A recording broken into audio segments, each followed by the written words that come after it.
probably with any kind of numbing behavior, whether it's drinking, doom scrolling on social media, reaching for pornography, whatever destructive habit may be, I think there is a sense of deep-rooted shame or uncomfortability with maybe dealing with some emotions that are harder emotions that you don't want to sit with. And we live in this age of quick releases and constant attention is being pulled all the time, And so I think it's harder to even understand, well, why am I reaching for this? Welcome to Truth in Tone. I'm Bekah, a writer and communicator. And I'm Erik, a local pastor and theologian. Together, we've been married and serving in ministry for over 10 years. And raising 3 kids. Yeah, pretty crazy, but they're a lot of fun.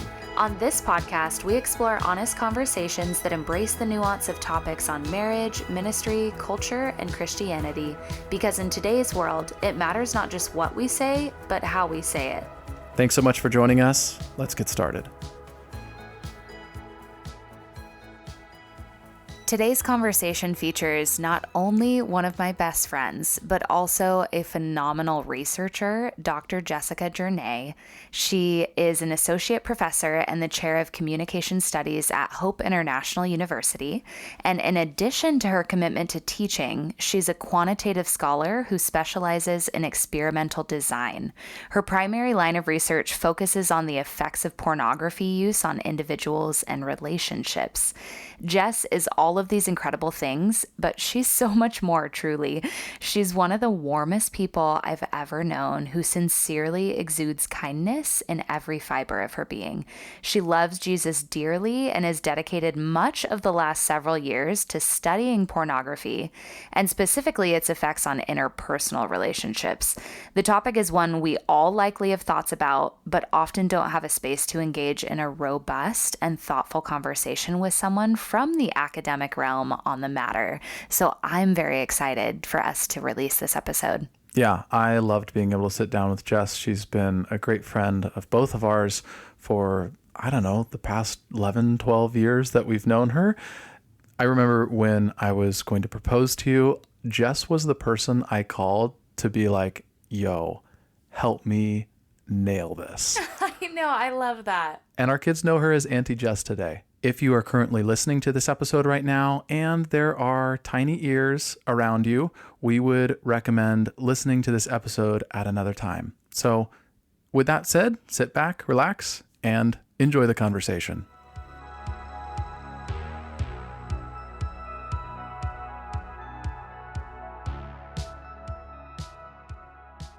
Hey, Jess, welcome to the show. Hi, thank you so much for having me. You both look so professional, and I'm so excited for this conversation. This is a dream come true to have you.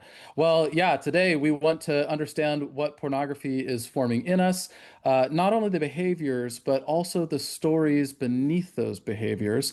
And we want to do a really good job on this podcast. We want to talk well about this subject here. And we don't want to be shaming. We really want to open space up here to talk more about what pornography is, what's behind it, what are some behaviors that influence why we go to pornography. And yeah, Jess, you're kind of the expert on this. Before we dive into specifics, could you summarize your research focus and a few key insights that you've uncovered so far in this? Yeah, so if you're anything like most people, when I share that I researched pornography in my PhD program, the first thought you may have is why? Why would this be something that compelled you or intrigued you in some way? And it's funny because my PhD advisor actually said to me, so let me get this straight. You're a Christian who wants to research porn and then ultimately work at a Christian university. And I'm like, yep, exactly right. And then on the flip side, I've had people who are Christian kind of be incredulous a little bit and a little bit of clutching their pearls. Why would you research pornography as a Christian? Interesting. And yeah, and so I'm really grateful for this opportunity to share the research with both of you and also offer a little bit of insight and a little bit of why for your listeners as we delve in. So why would I research pornography as a Christian? Well, I think that this is a topic that Christians should be speaking more about. I think this is a topic that affects many people, not just in the millennial generation and Gen Z, but it's affecting adults. Pornography has proliferated our society in a multitude of ways. Sexualization is prevalent on mainstream media. And then when you add in smartphone devices where you can easily access sexual content and it's free, it's anonymous, no one's going to know you're doing it. Mm. Um, it's just contributed, I think, to a lot of issues in our society. And so, from a societal standpoint, I was intrigued growing up as a millennial and just noticing, smartphones coming out and our generation being the first to really experience this digital world. And social media became prevalent, and other forms of media obviously became prevalent as well. And then on a personal level, I was impacted by a romantic partner's pornography use in our relationship. And it was immensely painful for me. And I was struggling a lot with feelings of betrayal. And it felt like a big breach of trust for several Mm. reasons. And so I was kind of taken aback at how big those feelings were. And so it kind of Mm. was spurred on by trying to understand or make sense of my own feelings or reactions to this going on in my own relationship. And so there's a researcher who is actually on my PhD committee, Dr. Paul J. Wright, and he has done a lot of research in this field. I highly recommend people check him out if you're interested in learning more about this line of research. But essentially, he notes in a research study in 2023 that pornography is the most consumed form of media worldwide. Wow. And Hmm. yeah, and the three highest globally ranked porn sites had more monthly page views than Amazon, Netflix, Yahoo, the Weather Channel, and some of those sources even combined. It was still higher Oh my viewership with goodness. pornography. Wow. Yeah. So, for example, the top rated porn site X videos had 700 million more total visits per month than Amazon. And that's just Wild. one Wow. website. That's hard to even conceive of. I know. It's hard to even fully comprehend how big that is. If you think of Yeah. how popular Amazon is, how often you go to Amazon to buy something, yeah, it's that much more. So yeah, I think I want to start this conversation by just saying pornography is a huge industry. It's a Mhm. billions of dollar industry. It's all around us and people are seeking it out. And so I think sometimes if you didn't grow up in this generation and you don't realize how big of an issue it is, I think it's helpful to just have a little bit of that context. And then the last thing I'll say, and then I'm curious to hear more of your questions and follow up thoughts about this, but what we have found in the research is that men are often consuming pornography at much higher rates compared to women. And so a lot of where my research focused was on heterosexual romantic relationships and how women respond to their partner's pornography use. And Mm. what the research has found is that men's solitary use of pornography in a romantic relationship can lead to sexual insecurity and orgasm difficulty. It Mm. can lead to a preference for solo masturbation to pornography over sex with a romantic partner. Wow. It can lead Hmm. to divorce and multitudes of forms of conflict. So that's just to kind of set the scene on my why, on how big this industry is, and then some of the overarching consequences of pornography use in a relationship. Mm. Yeah, yeah. Jess, thanks so much for your vulnerability. And I'm just so impressed at just everything that you've talked about so far. And I'm really excited to just find out more about this journey you took and what you uncovered in your studies. Question for you, as you stepped into this field as both a scholar and a Christian, were there any findings that genuinely surprised you as you were uncovering all of this? Mm. Yeah, I think the thing that actually surprised me the most was how the majority of quantitative scholarship actually supported some of my worldview about pornography on a large scale. If you look at meta analyses of quantitative studies, you look at a bunch of different studies together and you're looking for patterns within those studies in the literature and kind of Yeah. applying it to society at large, we are seeing these negative effects. And so I think that was a little surprising of, oh, okay, the research is also supporting this idea. And then on the flip side of that, in some qualitative research where participants are sharing with more depth about their lived experiences, you see more variety, right? You see people saying, hey, actually, pornography is helping me in the bedroom, or it's brought Hmm. me and my partner closer, or it's allowed me to explore my sexuality. So I think maybe on one hand, it was surprising to just see, wow, the negative effects are prevalent, Hmm. but then also how different people, those individual differences, right? And how different people can interact or experience pornography for themselves or in their relationships.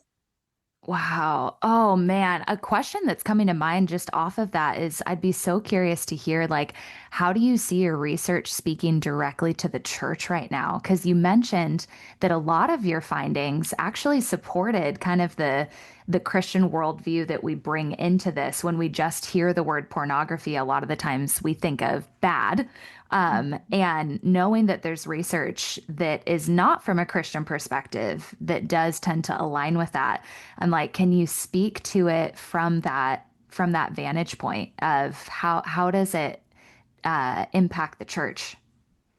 Yeah, and it was interesting for me entering into a PhD program where I was conducting research because you're wearing two hats, right? Everybody comes with their own ideology or bias or perspectives or experiences, but then you're also trying to be an objective researcher at the same time. So that was kind of an interesting balance of trying to keep an open mind about potentially positive effects, or Mm, maybe, well, what if the research doesn't support my worldview? I still want to research this and figure out the why people are reporting positive effects. So, yeah, in terms of how this research is applied to the church, well, I think sometimes there can be either two camps when talking about pornography in the church. And I kind of alluded to it in my opener, right? It can either be, don't do this. This is bad, bad, bad, but we're not really offering the why. And so even bringing mm, up the topic of pornography, people are, oh my gosh, why are you thinking about this? Only think of things of the light, don't pay attention to the dark.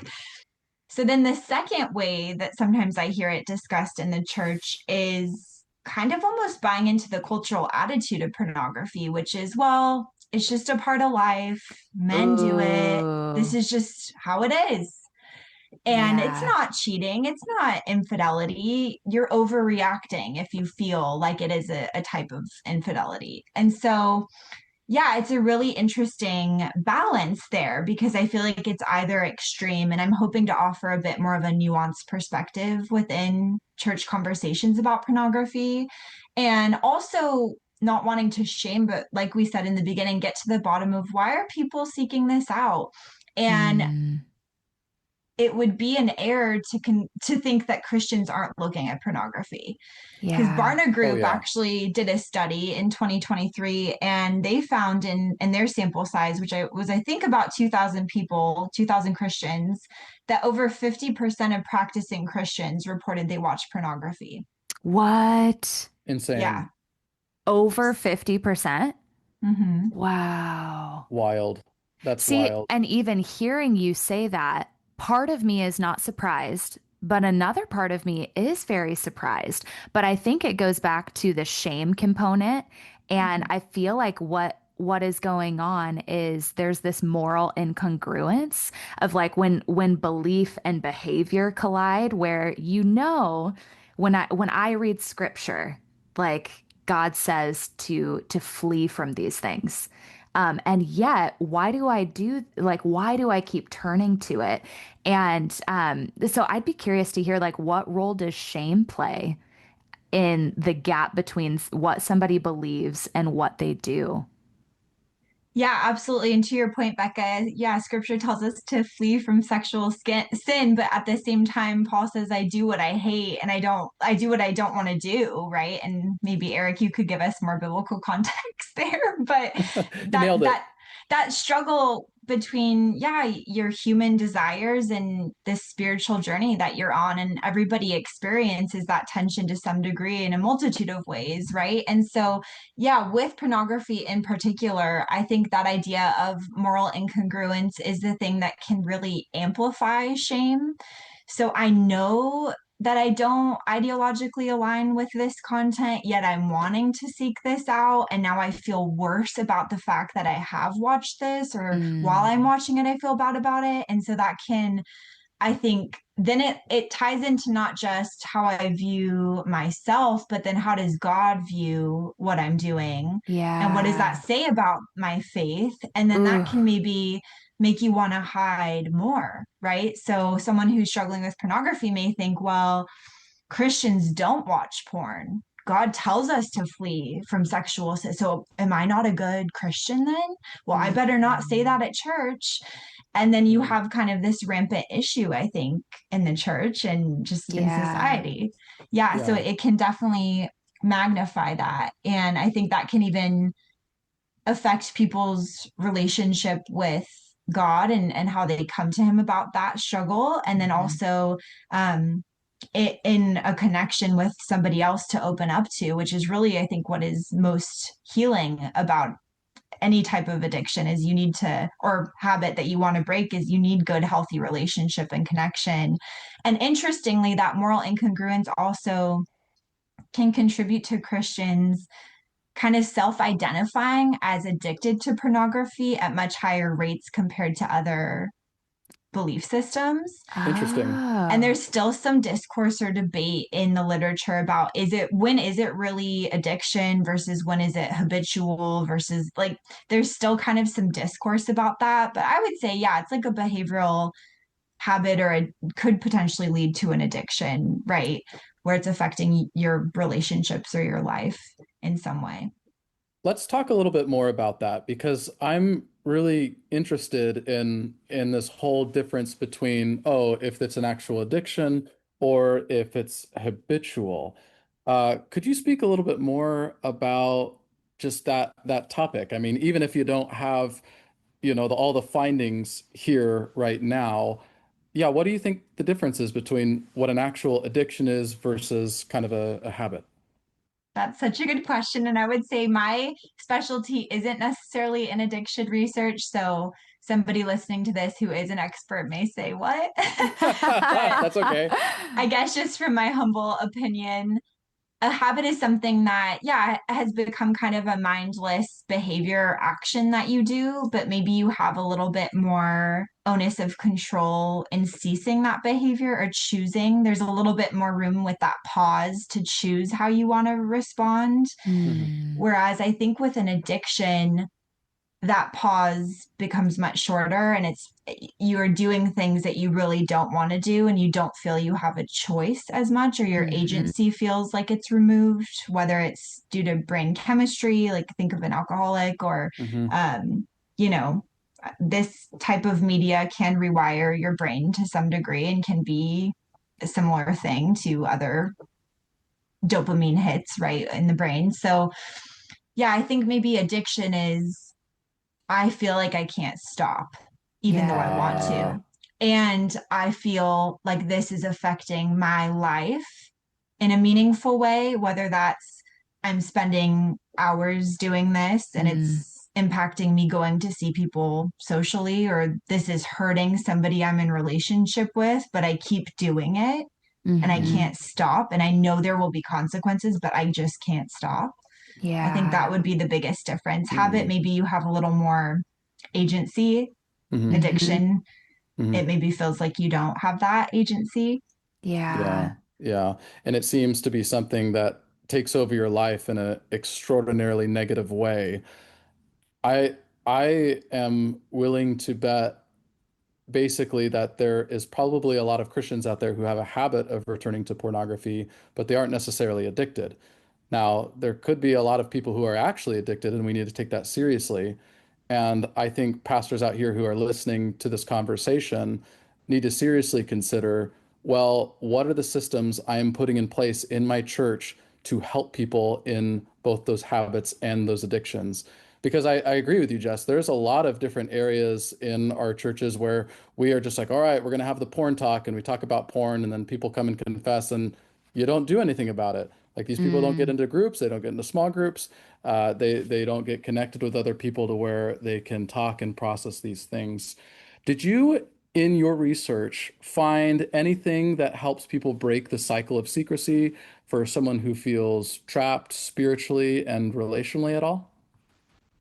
Yeah, so in my research in particular, I mainly focused on heterosexual romantic relationships and kind of how women are experiencing their partner's use of pornography. And in that research, something that's interesting that may give us insight to this question is that for many women, at least in qualitative research, what we see is a thing that's so painful about a partner's pornography use. There could be a few factors that are painful, but something that almost feels traumatic for women is this deception and lack of transparency about the Mm. issue. And so then they're either finding out in a traumatic way or what feels traumatic to them. Like, I didn't know that my partner Mm. did this and I'm seeing it on his phone, or, I walk in and he's doing this or whatever it is. Yeah. And so I think it's that deception really can magnify the consequences relationally for people.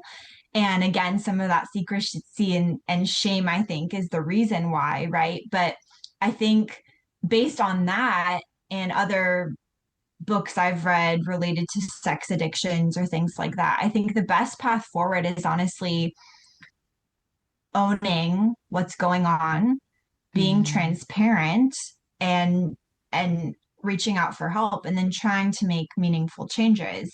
Now, I wouldn't necessarily counsel someone in a romantic relationship to give every juicy detail about exactly every, this is my favorite act to watch or this or that, but because that can be traumatic for the partner, I think. So I think that can be worked out between partners and maybe a good trained therapist. But certainly we see in other addictive kind of literature that programs that are support programs, if you think of something like Alcoholics Anonymous, although there, I think, are, criticisms that are valid of a program like Alcoholics Anonymous, the thing that works or why people return to it is that they have a space to share without judgment, and they have a Mhm. space to share where people are experiencing the same struggle and they don't feel so alone anymore. They feel like, oh, Yeah. me too.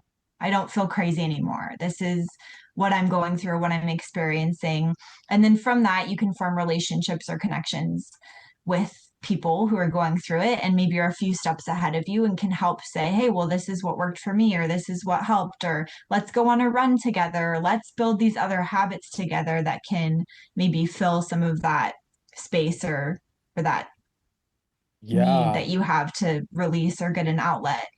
yeah, that's really, really cool to hear that because it seems as though habits, and especially new ones, form within a community, which is what you're suggesting. When people come together and they feel not judged, they feel like it's a safe space, they can share what they're struggling with.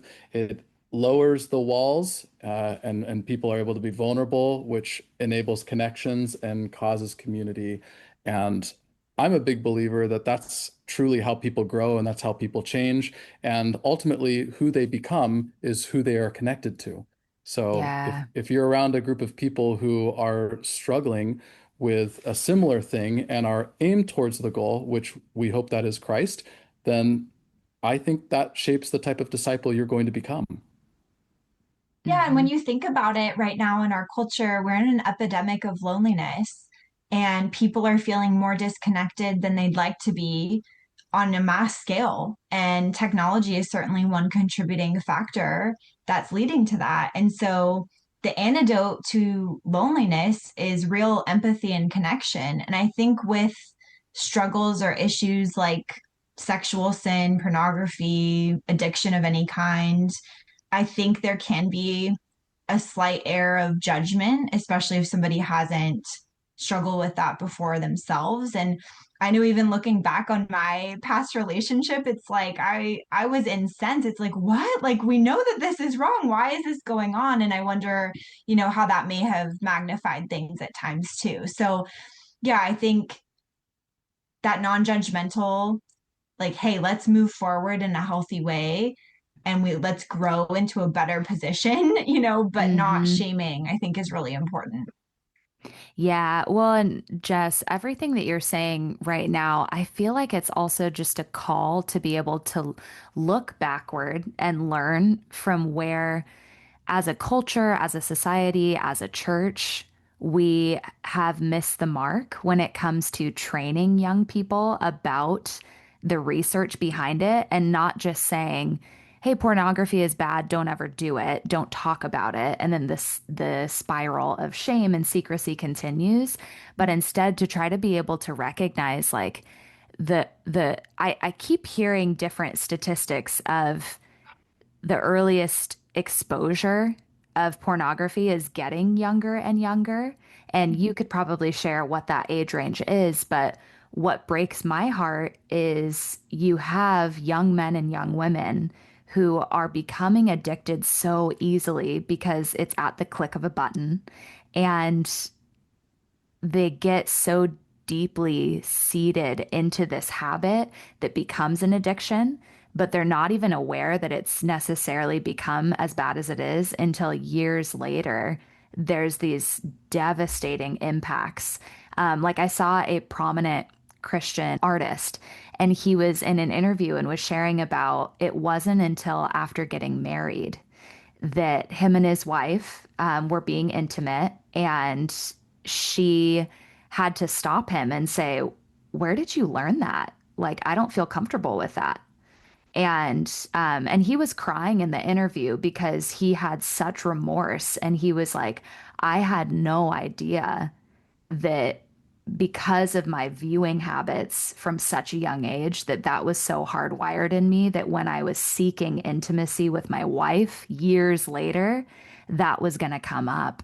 And I so appreciated his willingness to be brave and to share that, given how popular he is. And I just felt like this is a compelling moment for us as a society to be able to start having more honest conversations like what we're trying to do here. And so I don't even Mhm. know exactly a question that can come from that, but maybe it's about like, Jess, do you have any insights about early exposure among adolescents and what can happen if we are not talking about it right now?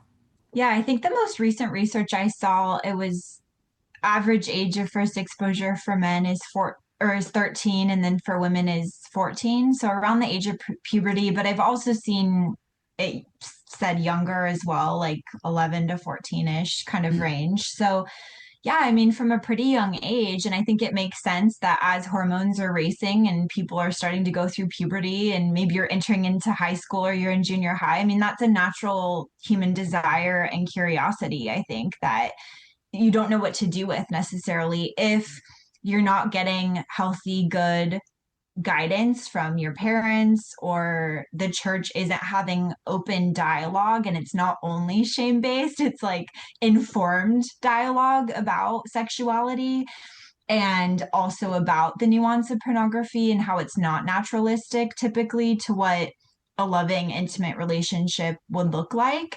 And Mm, so, what we do see in the research is there's something called sexual scripting theory, and there's a model called the 3 a.m. by Dr. Paul Wright again.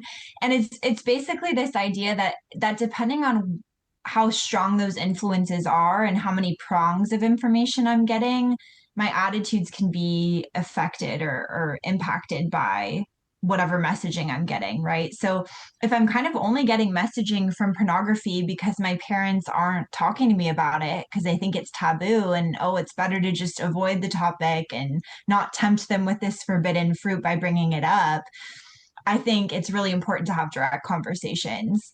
mm, And what we see is over time, media can influence our attitudes, which ultimately influence our behaviors, right? And in social scientific research in psychology or communication studies, we see that media effects are small, but that doesn't mean that they're not meaningful over time. Mm. And so there can be this process of when you're watching sexualized content like pornography. I mean, pornography is the most extreme form of sexualized content, of course.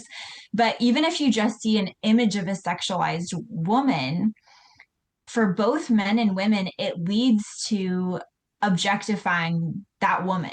Mm-hmm. And what that means is that when we hook up people's brains to scanners or devices and we can see where their brains are lighting up when they look at an image, when they see a sexualized woman, it lights up in the area of their brain for an object rather than for another human. Oh my And goodness. so, Oof. yeah, the reason why that's bad, and that's called objectification theory. And so we look at that woman who's sexualized, or there hasn't been as much research on men who are sexualized, but sexualization can lead to objectification, right? And so the issue with that is that that can contribute to dehumanizing that person. We're no longer Mm. seeing their humanity. Wow. And it can contribute to women self objectifying themselves. So, Oh, meaning, interesting. yeah, meaning in a romantic encounter or with a romantic partner, I'm viewing you through the lens of the male gaze. Or I'm sorry, I'm viewing myself through the lens of the male gaze. I'm thinking about how you're viewing my body. And so thereby I'm kind of objectifying my own body in this interaction with you. So it's a Fascinating. really interesting, yeah, thing to look into. And so the issue with dehumanization is that leads to more tolerance for violence towards groups that are dehumanized. I mean, we've seen that in a historically in a lot of horrific examples, right, of dehumanization with genocides and things like that. And so that can lead to a attitude of like acceptability of violence toward the group that's being dehumanized, and more sexist attitudes, Mm. and maybe even more permissive attitudes towards sexual acts that could be considered violent or even abusive if you're not getting the consent from a partner that that's like an okay interaction. That is violating potentially and scary. But if Yeah. that's what you're watching and that's normalized and you think that's how sex goes, that can potentially lead to a lot of different issues. So just the church and parents and people talking about pornography maybe just need to have this kind of education to really understand it Mm-hmm. so that we can share this information and help young people understand why this isn't a good path to go down. It's not that we're trying to prevent you from having enjoyment or sexual, fulfillment. It's no, this is going to shape the way you view sex, which will hurt your actual sex life in the future. Like we see Yes. sexual satisfaction decreasing for both men and women when men are using pornography. So it doesn't Wow. even help Hmm. your sex life. It actually hurts it in a heterosexual situation. Preach. Yeah, seriously. And I mean, how much of this is fuel to the fire with social media and the things that we see in our algorithms and OnlyFans, all that stuff out there is really contributing to the degrading of human sexuality and what we share in healthy monogamous relationships. What I really want to talk about is just how will AI change the pornography conversation, just in light of all these things. What do you Yeah, think? this is something I've been thinking a lot about because I'm fairly concerned about it. I think that AI can have a lot of benefits to our society. I think there are potential great things that can come from AI. And I know anytime a new technology is introduced, there's a tendency for like moral panic to happen. But with AI in particular related to this topic, I do think that there's cause to pause for a minute and think about a lot of the ethical implications of things like an AI sex chatbot or AI robots that you can tailor your preferences and body type, facial appearance, sexual interaction, or even deep fakes where you take a celebrity or somebody's Oh, image wow. and you produce sexualized content without their consent. I mean, there's just ethical issues abound. And even if it's just interacting with a sex bot, like a chat GPT kind of sex bot that you're not looking at and it's just text, I feel like that could really hurt even further people getting into real relationships. I mean, we're just seeing a significant decline in marriage rates and people partnering at this junction with millennials and younger, right? So I just wonder what those implications will be. Totally. Yeah, it really seems as though we are getting farther and farther away from what reality actually is. And when we engage in pornography or we use AI in order to satisfy ourselves sexually, we get farther and farther away from God's design for sex, which is between man and woman in a monogamous relationship that's healthy. So, yeah, I am just really fascinated by how our world continues to be disconnected from itself. And I wonder if pornography is just part of the greater narrative that we're trying to sift through and all of that. So, Well, and if you think about it too, I think one of the biggest threats about it is that a real relationship is a little messy and Yeah. yeah. you don't always get your way or you're not always allowed to act out every single fantasy that you have or Mhm. things like that, right? And because you're considering your partner or your spouse, right? Yeah. So I think the issue with pornography and this advancement with AI porn is that from a woman's perspective in a heterosexual relationship, I mean, that's the ultimate sexual rival and sexual competition when you think Hmm. about it. This tailored partner that meets every desire, every fantasy that your romantic partner has. I mean, no one can actually fulfill that. No human person can really fulfill that. And I think that's the allure of pornography is, oh, it's these women who are willing to do whatever and they love it and they enjoy it and they're aroused by it when in reality it's all performative and it's not true. And so yeah, I think that's the biggest issue is the sexual rival and sexual competition. If I'm a person seeking out this kind of content, why would I enter into a real Hmm. human relationship that's complicated and messy and hard and beautiful and good and there's depth, but it's also I can't just selfishly do whatever I want. You know, there's consequences. Yeah, and where you can't get get everything you want when you want it. And it's like Mm-hmm. speaking from a married perspective, what you just said is so vital because it is so true. Like if you can curate anything that you want and have it at the drop of a hat, that's not real life. And so then I mean, I was reading a study where it was saying that Gen Z, they're not as sexually active as Mm-hmm. previous generations by a long shot. And so I think we're just it's such a fascinating conversation because we're seeing slowly over time how the widespread use of social media and how we think that we're more connected than we actually are, it's leading to some devastating effects. But Jess, I was just thinking about your intro and I want us to take a moment to be able to address some of our female listeners because I so appreciated your vulnerability and sharing just a piece and a little bit of insight into your story and how pornography impacted you. And a lot of your research is on the impact toward women when they discover that their partners have been engaging in pornography. And so I would just love for you to be able to share a little bit about like what's actually happening psychologically for these women when they uncover that moment where they discovered like, wait a second, I feel like I've been betrayed. I had no idea this was going on.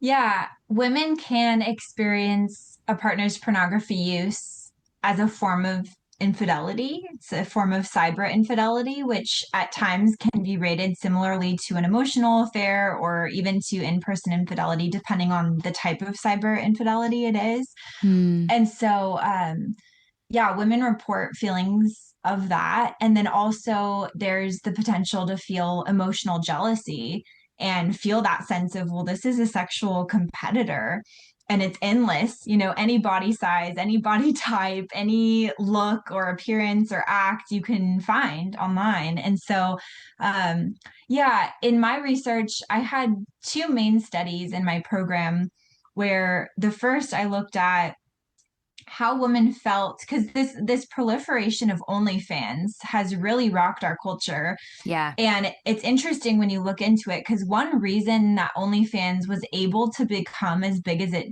it was at that time, like kind of during COVID, is because Pornhub was going through a huge lawsuit and scandal because victims were coming forward saying, hey, that was actually my sexual assault that was filmed and put on this website, or I was underage, or I was on drugs, or this was whatever. And so there was a Wow. big lawsuit going on. And so Pornhub had to remove, I think, like 70 to 80% of its content.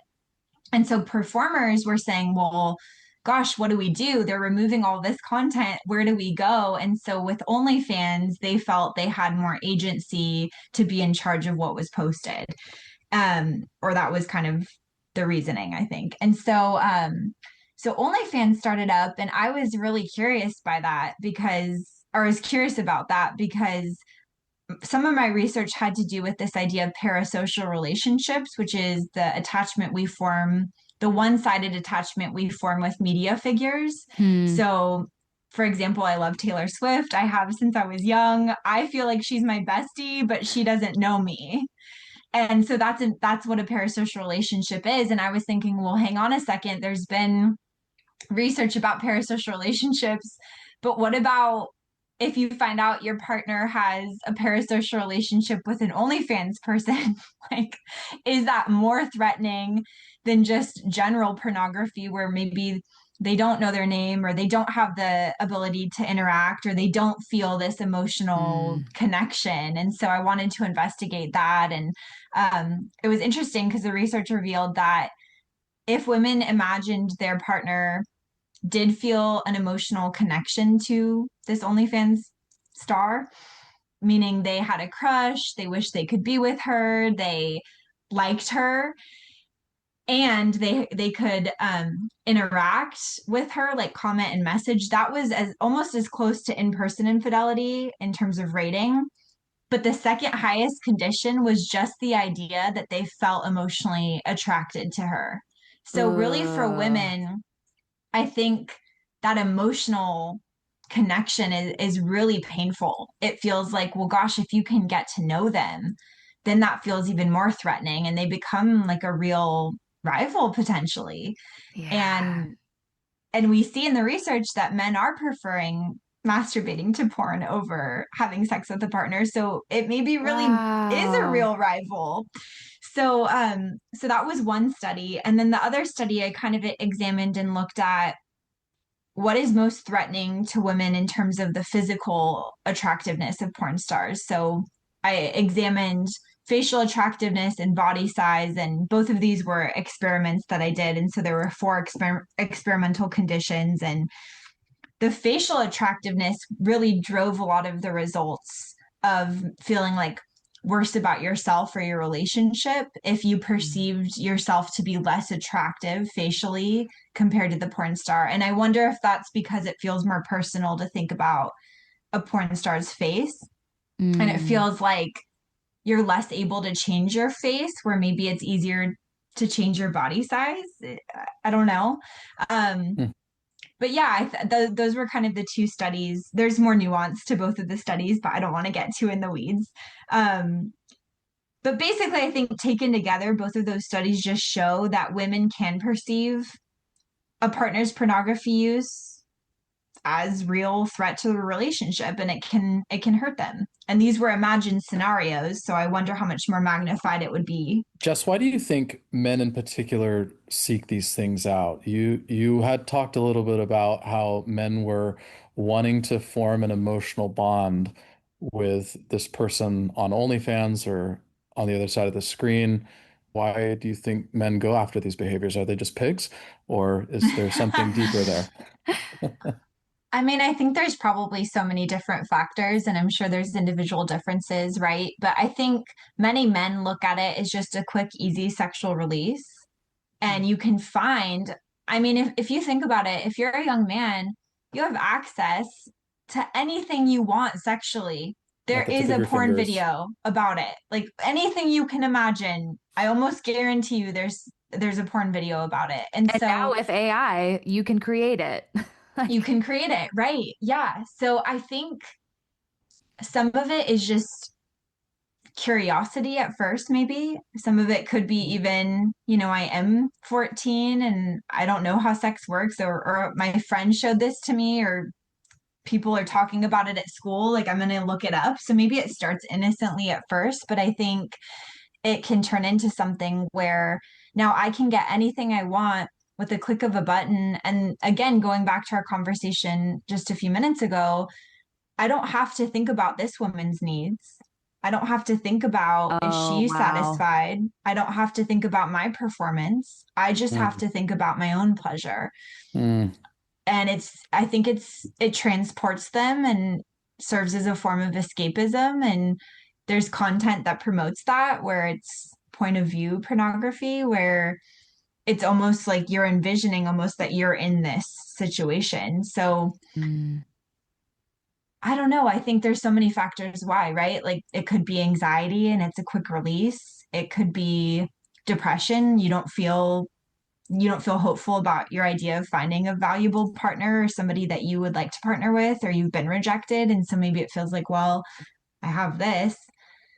I don't know. I'm sure there's a lot of different motivations, but it's sexual on the surface. I think there's deeper things behind it. I think the leading thing is really loneliness and a lack mm, of true connection, mm, mhm. or having a sexist attitude about sex. And my worth is associated with how many women I can sleep with. I'm sure that's part of it too. Like, I don't know, I'm sure there's a lot of different mm, factors. mm. Yeah, no, that's really fascinating to think about. I can even just think about how like when I've sat down with people before and they've come clean with me and said, yeah, well, I'm really struggling with porn right now. I'm not too concerned about like, well, we got to get you off the porn. It's more so what is the behavior that's behind why you're going to pornography? And usually it has to do with some deep shame that they have in their life that they haven't worked through, they haven't even uncovered yet. Maybe they can't even name what that is, but it exists there, and they keep hitting that circuit over and over and over again that causes them to run back to pornography because, like you said, it's a form of escapism. They center in on it. They don't feel like the world exists when they're just looking at that. Yeah, there's a lot of different things. Yeah, and I So, think too, it's almost the same idea with social media, right? And for all of us, when we don't think we're being persuaded by something, we're actually the most vulnerable to being persuaded.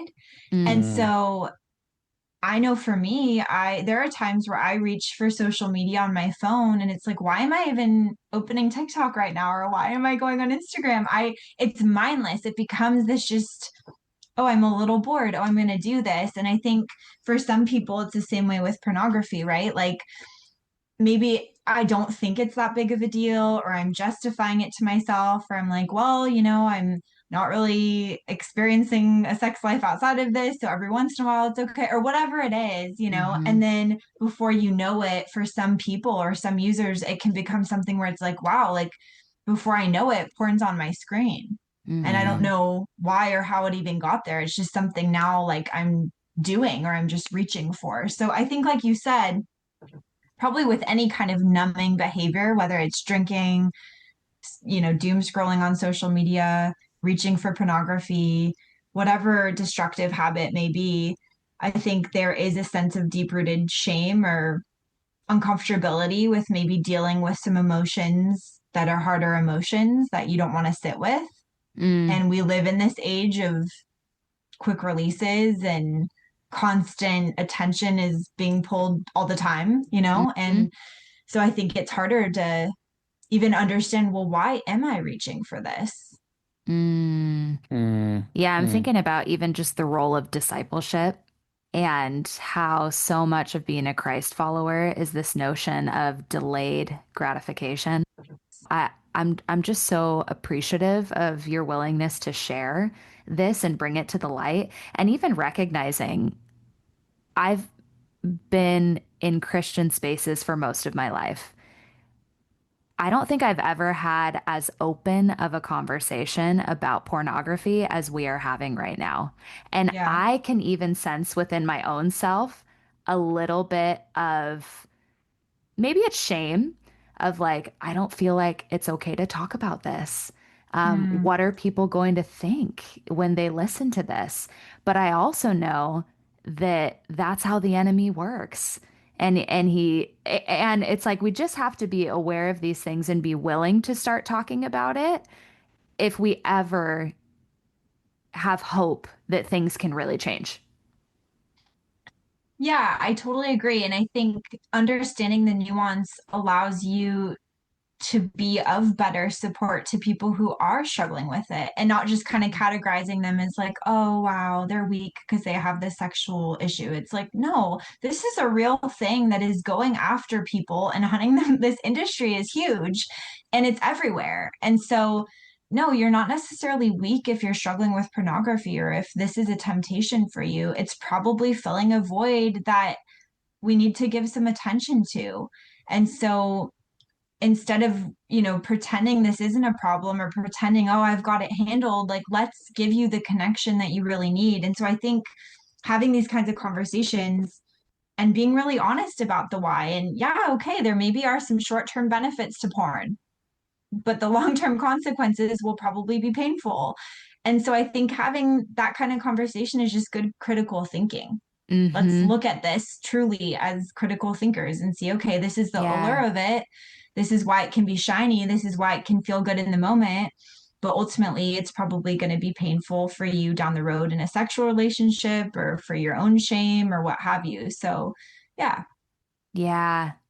I think it's really fascinating that when we're reading in Corinthians, Paul says after the flee from sexual immorality, we stop right there because that's easy to remember. We know that flee from porneia is good for the Christian life, but he continues on to say every other sin a person commits is outside the body, but the sexually immoral person sins against his own body. And so I think it is really, really fascinating that this act of engaging in porneia and specifically pornography is doing something very damaging to our souls. And then that's when he goes in and says, "Don't you know that your body is a temple of the Holy Spirit?" Like we use that all the time for like, okay, I'm not going to drink as much, I'm not going to smoke as much, I'm going to work out. But in reality, this whole context and this conversation that Paul is having with the Corinthians is taking place around porneia and sexual immorality. And we don't think a lot of the times about like, oh yeah, that's really what it's rooted in. And we're not we're constantly thinking about, oh yeah, because my body is physical, like a temple is physical, and I've got to keep it nice and looking well. Sexual morality is something that we're usually not thinking of in light of that conversation. Mm.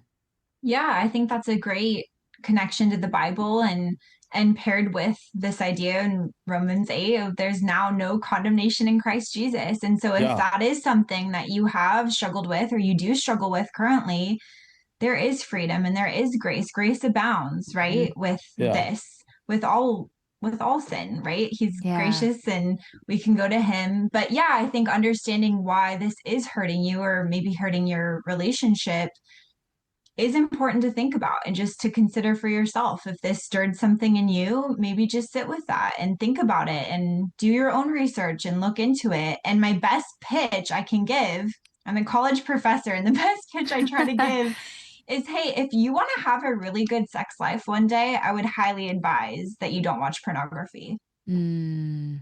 Mm-hmm. Words to live by. I think that's Yeah. Yeah.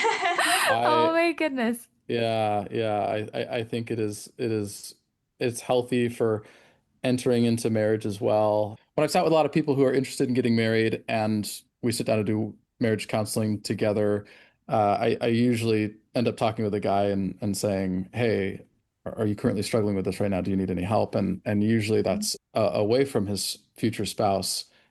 And majority of times I've heard no, but sometimes I've heard yes. And it's one of those things where I'm like, fix it now because it does not go away. So Mm, completely agree with you, Jess. This is something that I think a lot of people need to hear.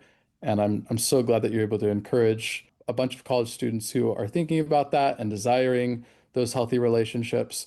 And you're there to say, hey, look, I've got the research. yeah. I've had experience with this. Don't do it. And there's reasons And why. they're craving it. They want this conversation. The feedback I get a lot of the time is, well, like even this semester, I shared some of the research in a class, and I had a student come up and say, "Hey, reading your article was really interesting. I've never even heard that it could be bad for you before. This is really Wow. interesting. And we need to talk about it. I wish people would talk about this." And it's like, yeah, I think they're actually really hungry for people to say, hey, like, let's actually talk about it. Let's stop, hiding behind the shame or the secrecy or the giggles of this is an awkward thing to talk about, and actually say, no, like, we need to talk about it. And we're here for each other in this struggle. Yeah, and I think that is one of my concerns with all the backlash that the purity culture movement got. I think because of that, now we have seen churches swing the complete opposite direction where they're like, we're not even going to touch it. We're not going to talk Mm-hmm. about it. And so now it's like, oh man, like you're saying, there's college students who are craving conversations. And if we Yeah. can't talk about it within the church, then we have a bigger issue. So Mm-hmm. I would be curious from your perspective, like what would it take for churches to become safer places to have honest conversations about sexuality and porn use? My best advice would be really educating yourself on what the research says. I know the Bible should be, something that we follow and we look to for moral guidance, and God breathed. Like, I understand all of that, but at the same time, I do feel like you have a responsibility to your flock to be well informed about what the literature is saying too. And often you'll see that science is backing up, you know, God's perspective on a lot of things. And so I don't know. I just think becoming informed and understanding the why that Hmm. people are reaching for this, I think can allow you to have more compassion as you're connecting with somebody about this struggle. And that empathy is what helps people recover from things that are so shameful. And Hmm. I'm not saying you're validating, oh, yeah, keep doing this. This is great. But yeah, like that makes a lot of sense that that's something you're reaching for if you're lonely. That makes Yeah. sense that as a young teen going through puberty, you want to have sex. Yeah, like I totally get that. And it's alluring for X, Y, or Z, or yeah, it is a quick release, or yeah, it can feel like, oh, we're gonna spice up the bedroom. But let's look at what the literature says about the long-term effects of this, and let's talk about it together. And I'll allow you to ask me questions about it, or what are you Hmm. seeing that's traumatic? Or I don't know, I just feel like giving people a space to talk about it without the judgment, to have to be equipped with information, to talk about it in a nuanced way, Yeah.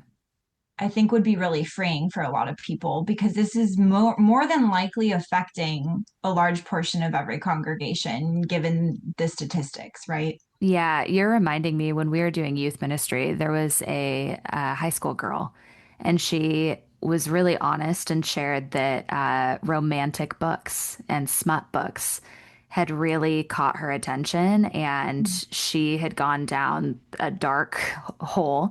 Her parents had no idea that she was reading it.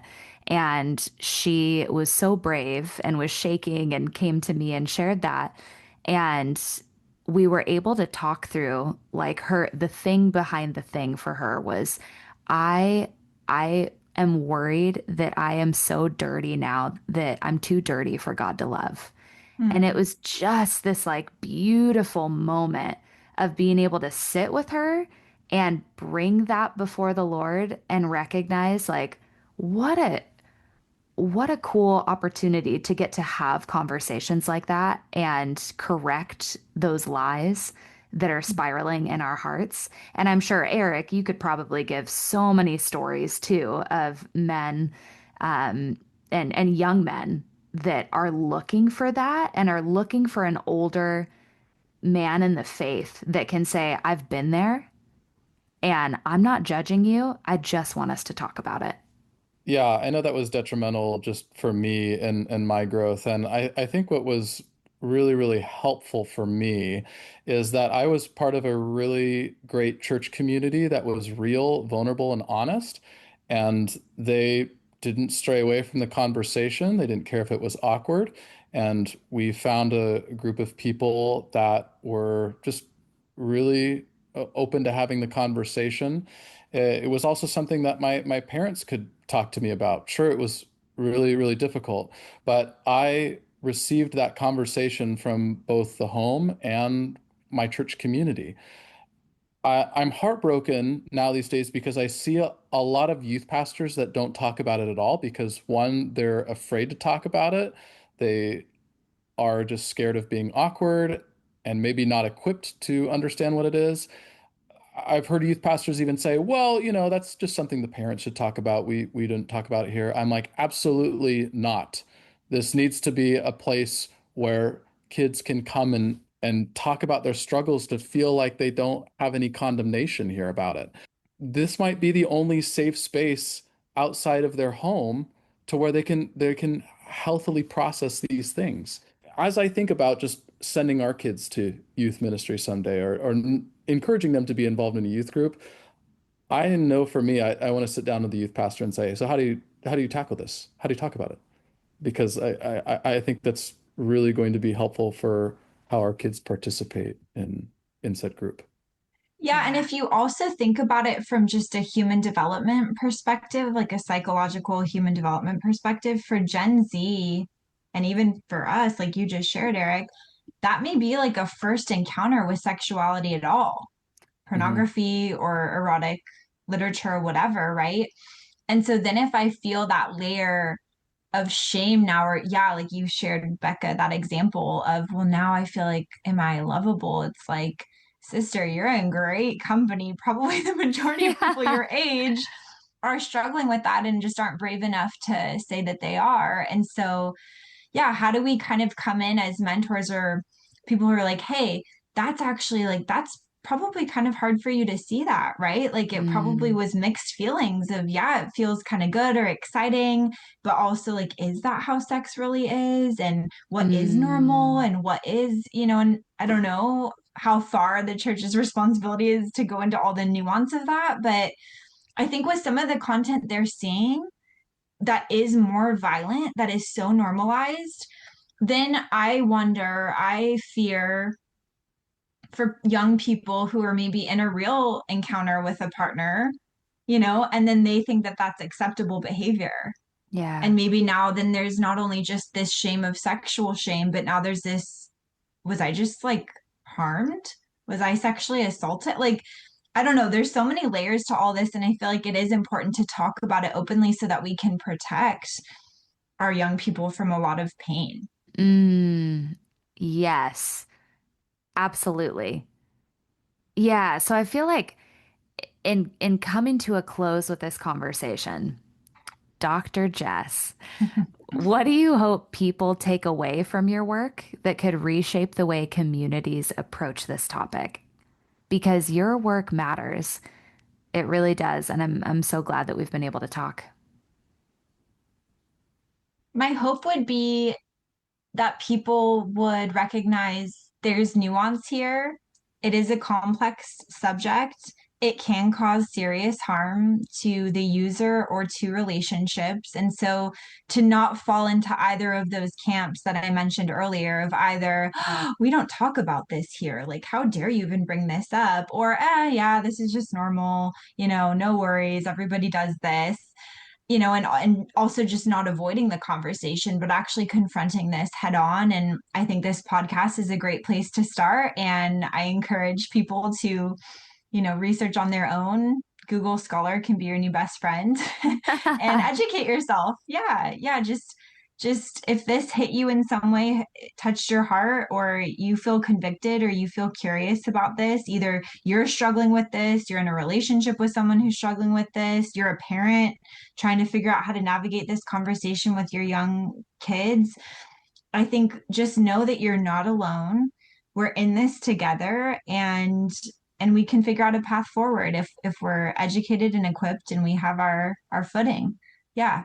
Jessica, thanks so much for joining us here on the show. We are so happy that you said yes and jumped on board with us. I have loved having this conversation with you and to see how God has so well equipped you to do this wonderful work that I think can be used for the kingdom.